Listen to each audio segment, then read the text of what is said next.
আজকে চলে এসেছি তোমাদের সামনে নতুন একটা ভিডিও নিয়ে। আজ হচ্ছে ছোট শীতলা মা পুজো। সেই পুজো উপলক্ষে আমি চলে এসেছি আমাদের পাড়ার মন্দিরে। তা সেই দৃশ্যটা আমি তোমাদের সামনে ক্যামেরা বন্দি করলাম। মনময়ূরী পরিবারের সাথে থেকো আর ভিডিওটা পুরোটা স্কিপ না করে তোমরা দেখতে থাকো।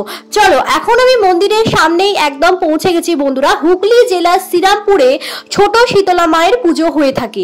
বড় শীতলা মায়ের পর মেজ শীতলা মা, আর তারপরেই হয় ছোট শীতলা মা পুজো। দেখতেই পাচ্ছ ধীরে ধীরে আমি মন্দিরের দিকে এগিয়ে যাচ্ছি।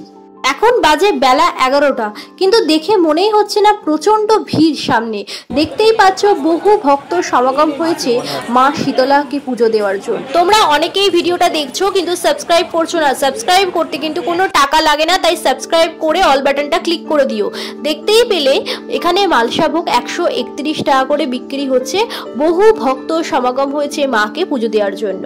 শীতলা মায়ের মূল পুজো হয় ডাবের জল দিয়ে, তাই হাতে ডাব নিয়ে বহু ভক্ত এখানে দাঁড়িয়ে রয়েছে। আমি তোমাদের সামনে মাকে তুলে ধরলাম। দেখতেই পাচ্ছ এটা হচ্ছে শীতলা মা, যার অপরূপ সুন্দর চিত্র। আর ঠিক তার নিচেই রয়েছে শালগ্রাম শিলা, যা সারা বছর পুজো হয়ে থাকে এই মন্দিরে। দেখতেই পাচ্ছ ভক্তের হাতে ডাব নিয়ে দাঁড়িয়ে রয়েছে মায়ের চৌকাটে ঢালবে বলে। দেখতেই পাচ্ছ ধীরে ধীরে আমি এগিয়ে যাচ্ছি তোমাদের সামনে মাকে তুলে ধরার জন্য।